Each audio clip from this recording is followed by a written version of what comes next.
Hi, humans.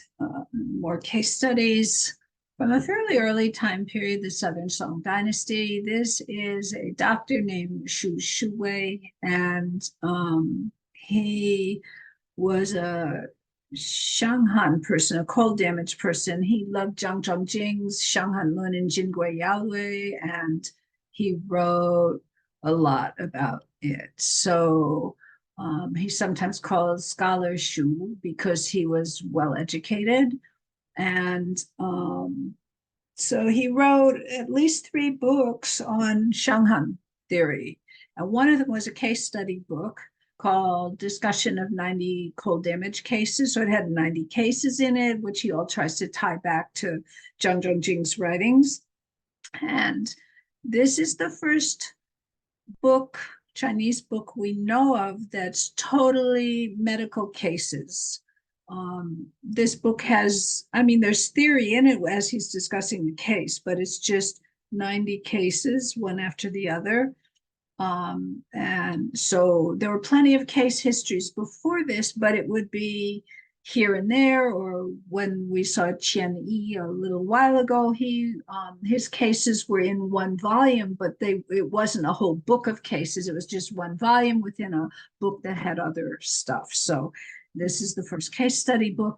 Apparently it wasn't published right away, but people made hand copies and it was fairly well known and passed around. And then eventually it was published as a print edition. So I have a couple cases from him, and yeah, one of them gets a little weird.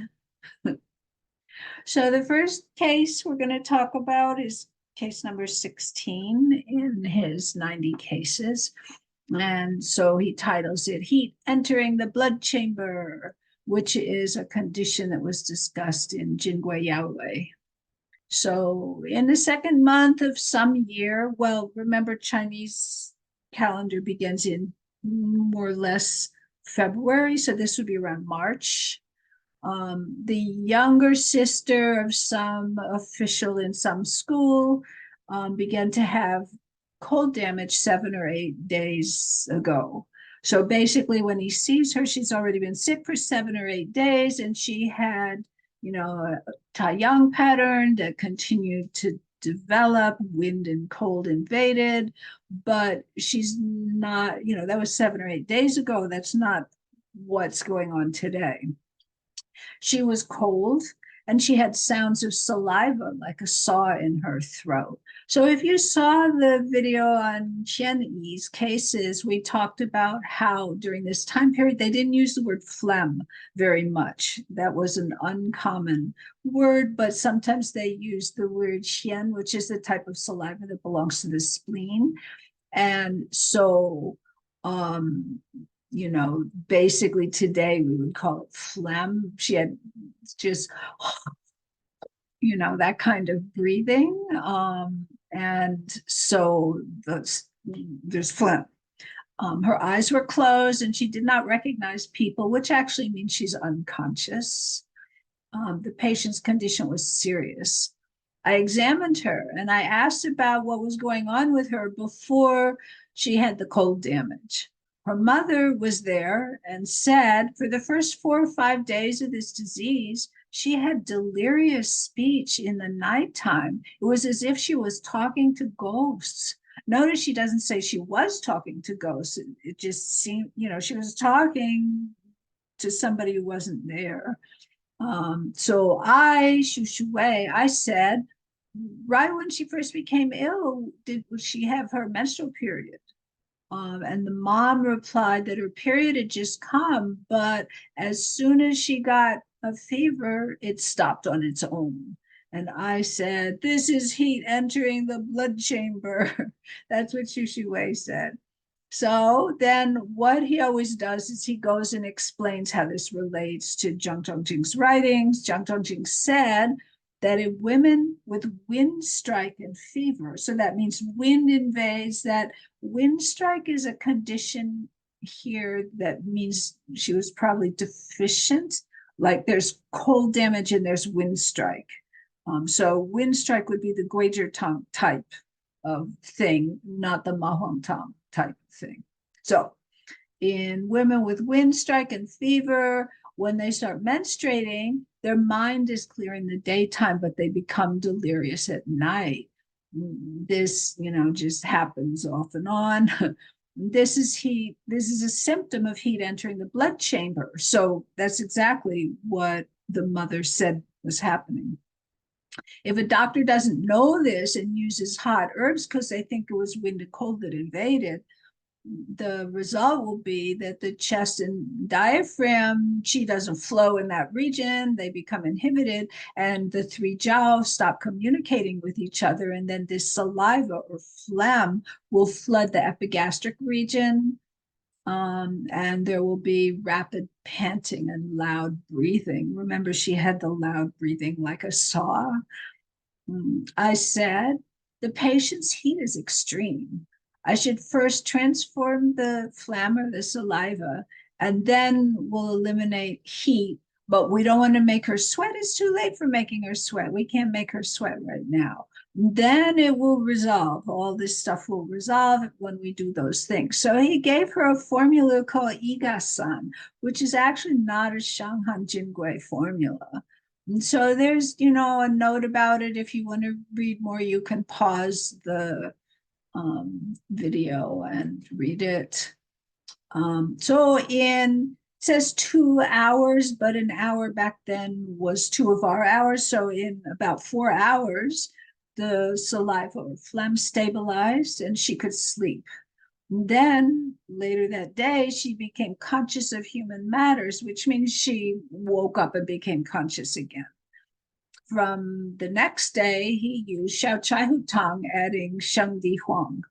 And after she took 3 doses, the heat was eliminated. There was no sweating because, she was not at a stage where sweating was useful, and it all resolved.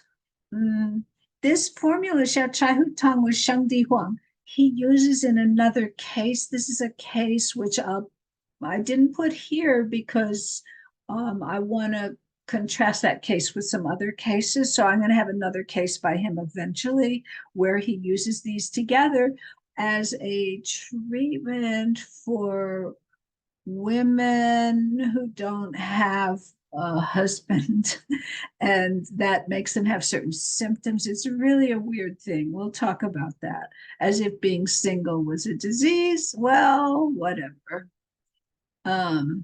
Okay, so that's the first case. That's the first case. In the second case, I actually want to give you some background, and this one gets quite a bit weird. So I give you some background before the case. Maybe some of you are aware of this condition called yin-yang exchange, which comes from Shanghan Lun, line 392 of Shanghan Lun. Because remember, Shūwēi loves Shanghan Lun, so this is a case involving it. But first, we should know what Shanghan Lun said and a little bit more history of this condition. So this is that line 392 of Shanghan Lun. Yin-yang exchange is a disease that comes under cold damage. It's, not maybe the initial stage of cold damage, but it's related, it's some complication of cold damage. Shanghan, cold invasion. The person's body feels heavy. There's reduced qi, which it means breath, reduced, so shallow breathing.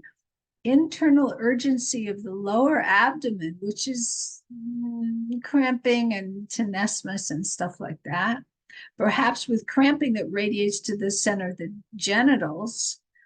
Heat surges up to the chest, so there's this upward surging of heat. Heavy head, no desire to raise it. In other words, I just want to lie in bed and not get up. And flowery vision, which means blurry vision. Also, hypertonicity of the knees and lower legs, so they're cramping and tight.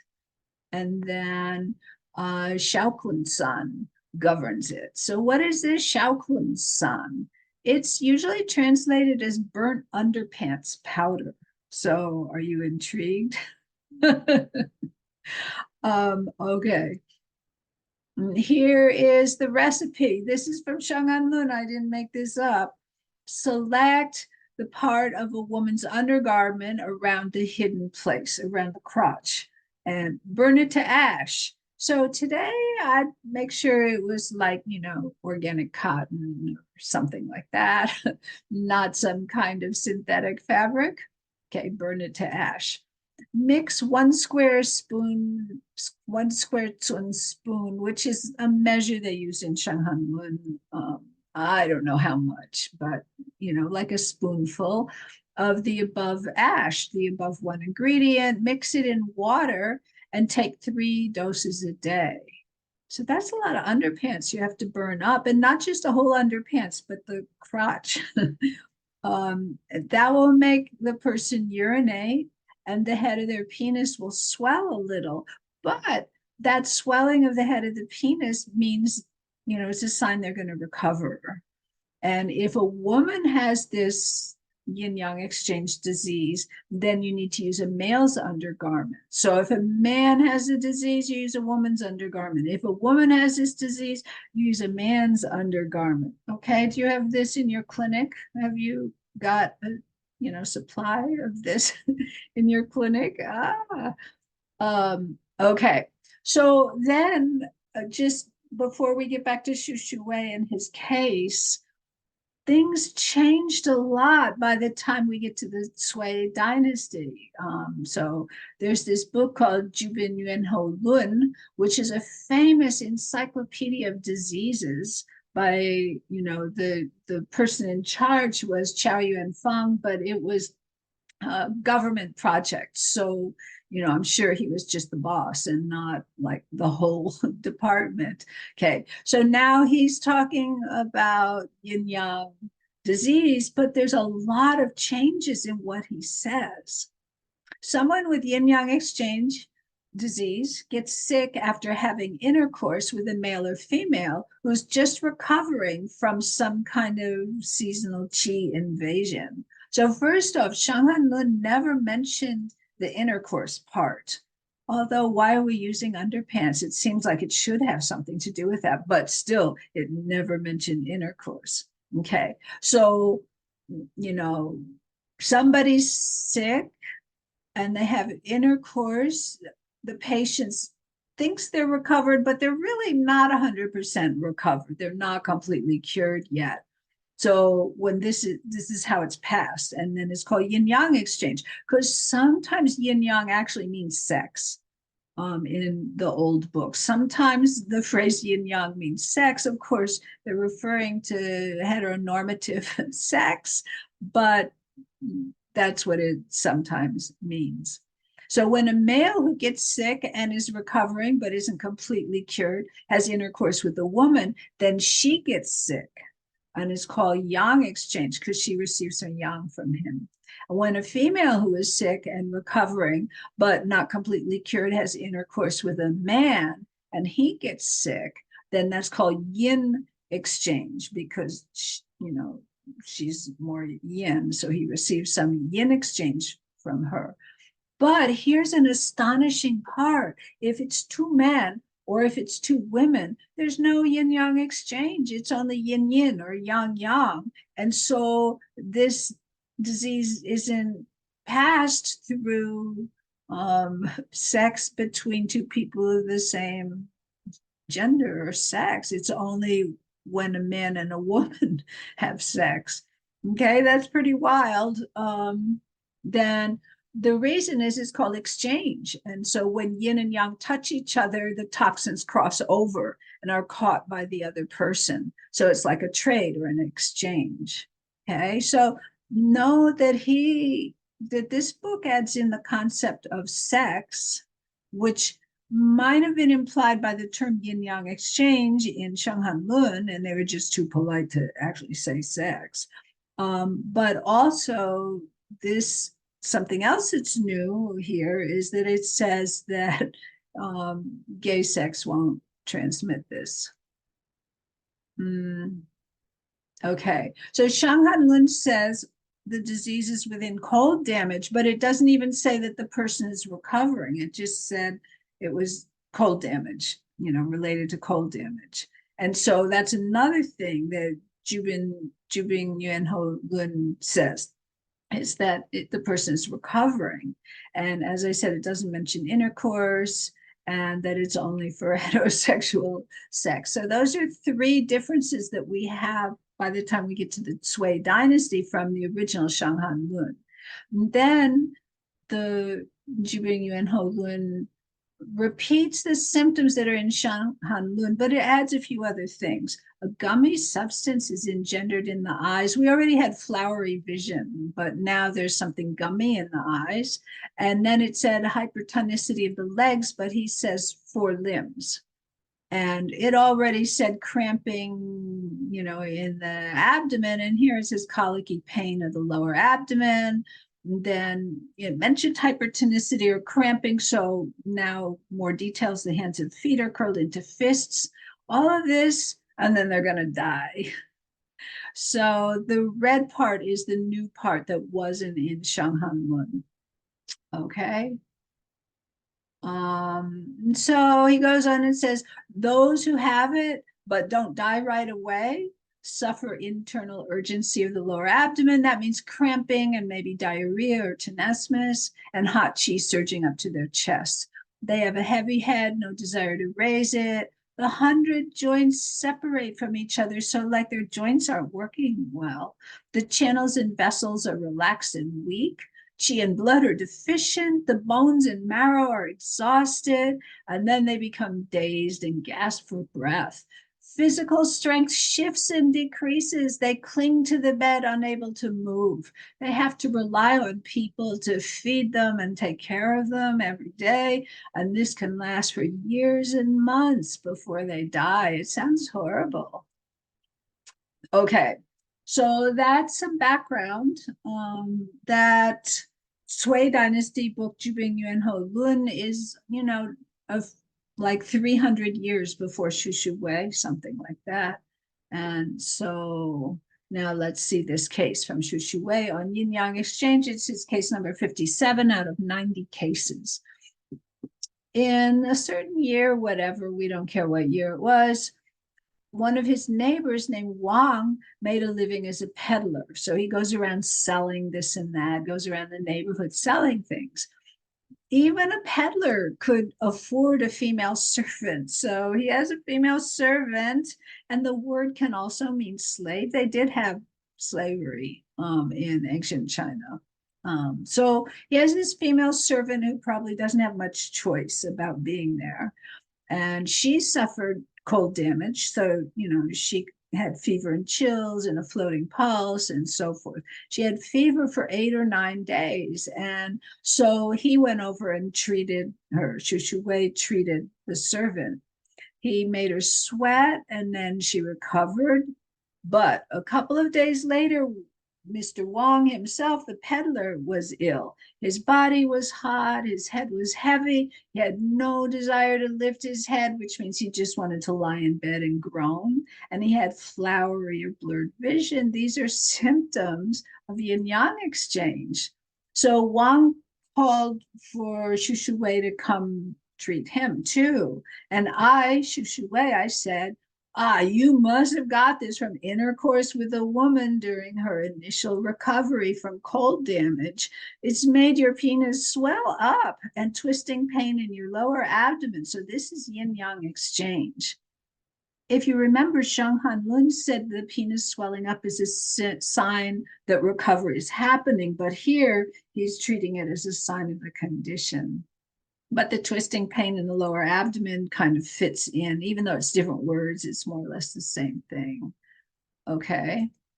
So Wang said, your earlier patient, my maidservant, she was already better when I had sex with her. As if, I wonder what she had to say about that. Of course, she had no options. But I mean, so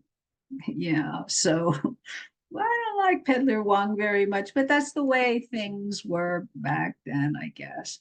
So anyway, he had sex with her, and then the next day he was sick with this, and he's complaining how much he's suffering. Well, if you had kept your pants zipped up, you wouldn't be suffering today, bud. Anyway, so Shūwēi, I said, hey, we better treat this or else your tongue will swell up so much it doesn't fit in your mouth and then you're going to die. And so I made, certain formula Jashu fun. I don't actually know what that is. You can Google it if you care. And Shaoklin Sun, the burnt pants powder, and so forth to get rid of the toxic chi. And he was peaceful in 10 days. Okay, so that's my yin-yang exchange case. Yeah, so that's it for this session.